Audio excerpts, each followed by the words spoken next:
Hello everybody and welcome back to Screen Stars and welcome to another PlayStation 4 review, and today's review is for Wasteland 3. One of my personal most anticipated games of 2020. I played Wasteland 2 on PlayStation 4 when it was released. I think it was 2015, something like that.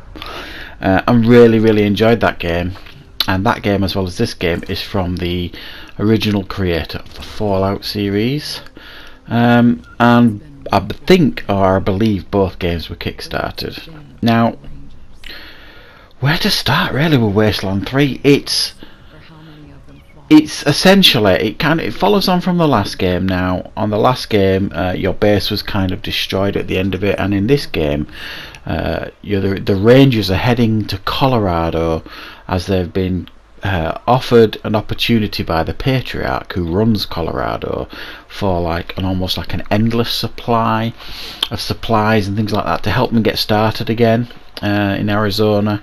So the Rangers head out there en masse to offer support to the Patriarch, who needs some help in sorting out his unruly 3 children that are all moving against him.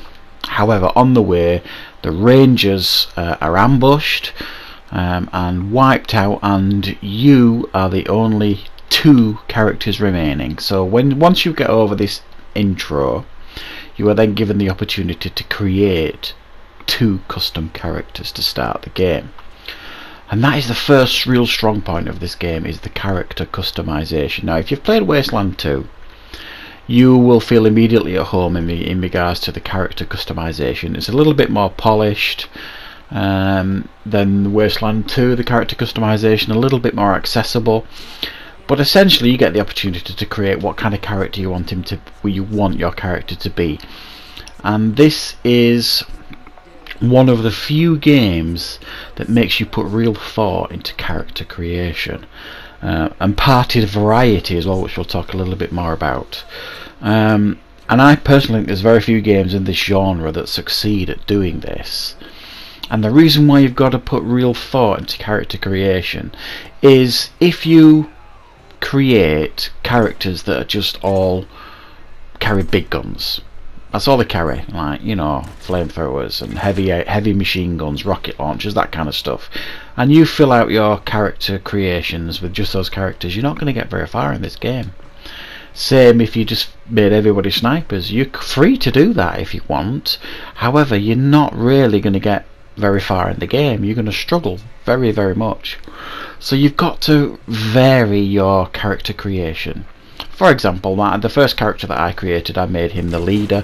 I made him carry pistols.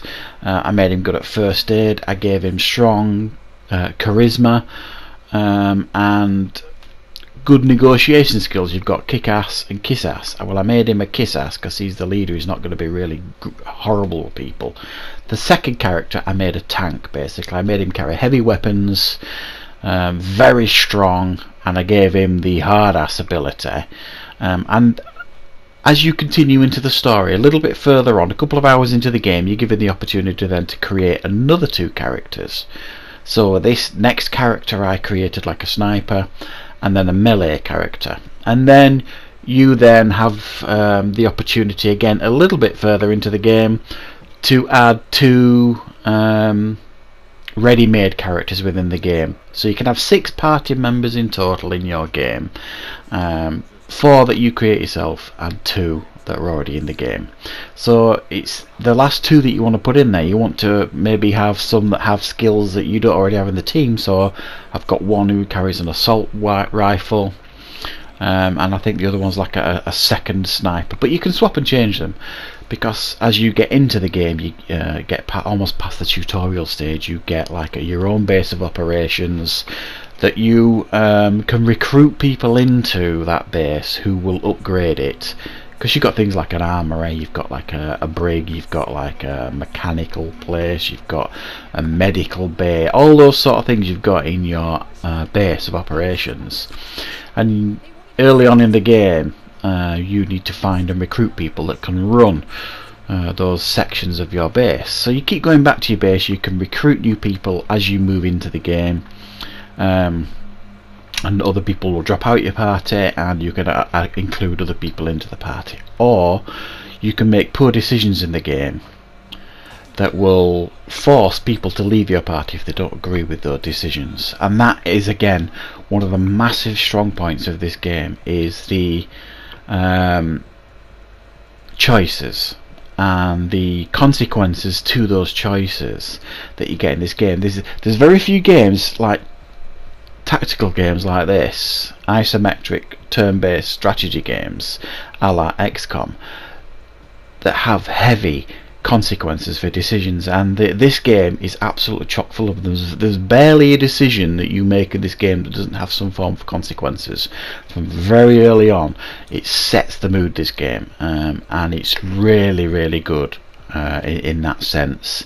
And the replayability factor here with this game is absolutely massive, because you could go through this game probably 2, 3, 4 times and get different endings, different outcomes, go down different paths, make different decisions, and it's an absolute win, I think, for the game developers here. They've absolutely created a wonderful game that gives you so many gaming choices, which I just really love. Now, a game like this lives and dies by its combat.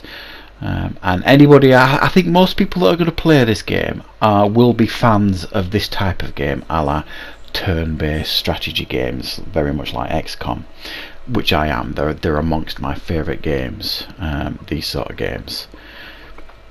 The combat here, I think, is one of the strongest I've ever seen.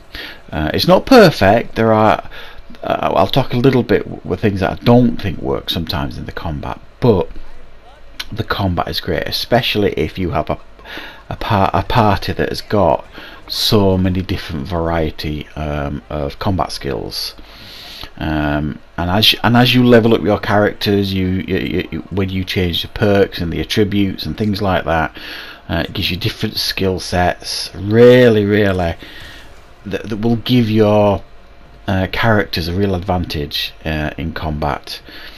And the combat is just really fun, and it's really enjoyable to play the combat, especially if you like these sort of games.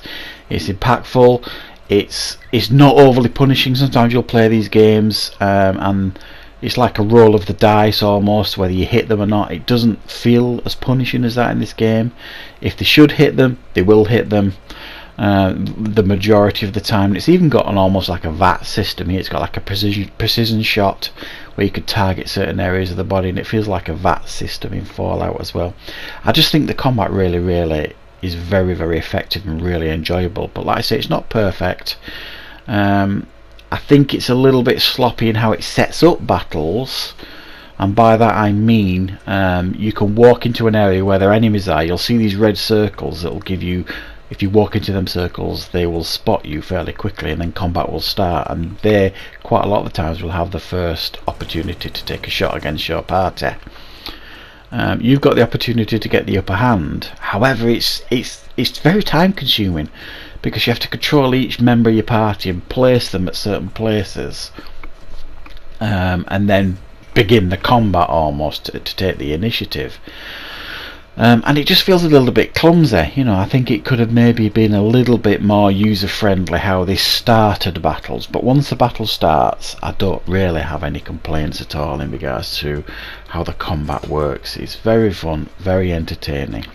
The whole game is fully voice acted. Credit to the developers here. I mean, the voice acting is, I think, one amongst the best I've ever witnessed in any game, not just this type of game. A lot of time and effort has gone into the voice acting here, and it is of a certain dark humour as well, that I must admit I really appreciated. Many times playing this game, I've literally laughed out loud at some of the comments that people have come out with in the game, people that you've had conversations with. It's very funny. It's a dark humour here, and I would imagine those who are easily offended will probably want to stay away from a game like this, because it doesn't really hold back in its dialogue, certainly, but I really appreciated it here. I think the game personally looks fantastic. A real step up in regards to polish from the last game. I found the last game, like I say, I did enjoy it, but I found it a little bit of slog to get through. This one, while I haven't completed it, I'm well over 20 hours into this game, and I'm usually of the mind that you don't need to have completed a game to give people an impression on whether it is worth getting or not. I just think this game is highly polished. It's really, really well made. However, there's a couple of issues. I don't like the user interface in regards to the menus and the inventory and things like that is a little bit sluggish to use. One improvement that they have made here is that everybody shares the same inventory, which I think is really, really good. So if you put in like a quick slot item, a first aid thing,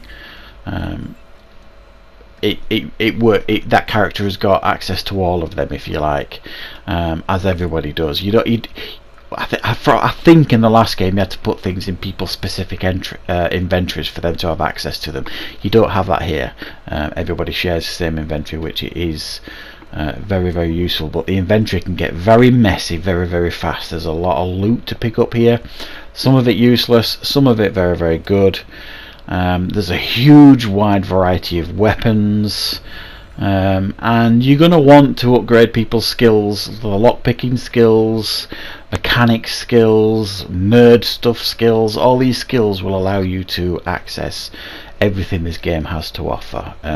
Mechanical skills will let you repair vehicles and robots, and nerdy stuff will let you hack stuff. Lockpicking speaks for itself. So you always, the good thing about this game is you always feel like you need to go back to areas to revisit, because chances are the first time you visit them there'll be a door you can't unlock because you don't have that lockpicking skill yet. So one thing this game really does is it almost feels like you're playing catch up every time you get to a section in the game, because you might just not be leveled enough to do certain things in those sections, so you want to go back and unlock sections in the game to continue playing. You travel around in like a vehicle, like this snow vehicle, to get certain areas of the map, which I appreciate. I mean, you can upgrade your vehicle as well. It's fully upgradable to make it work better in radiated areas and things like that, and get through heavy parts of snow. It even joins in some battles as well, which I think is really, really good, the vehicle. And one of the most fun aspects of the game that I didn't really bother with so much in the last game is like the animal whisperer mode skill. If you give this skill to somebody in your party, you can like charm animals in the game and they will fight alongside you, and some of them are hilarious, really, really are. Some of the costumes you can find are really hilarious, and fun to put on some of the characters. I mean, really, I can't really praise this game highly enough. It's really nicely made. There's a wonderful level of polish here. It feels like a lot of love and effort has gone into the game, and anybody that likes isometric turn-based strategy games, I think is going to be overjoyed with this game. For me, it's a game of the year contender. Absolutely loving it. Apparently there's between 50 and 90, 100 hours of content here, depending on how much of a completionist you are. From my perspective, it's a stone cold 9 out of 10. I'm absolutely thoroughly enjoying the game, and it's one that I recommend you definitely seek out and buy. So yeah, that is my review for Wasteland 3. An absolute an outstanding game, I think. Really, really well done to the developers. They've done a remarkable job with this game. It's not perfect, like I say, there are a couple of flaws here and there, but I would imagine they'll probably get patched out soon enough anyway. But I've not experienced any hard crashes or anything like that, so I do hope you enjoyed this review.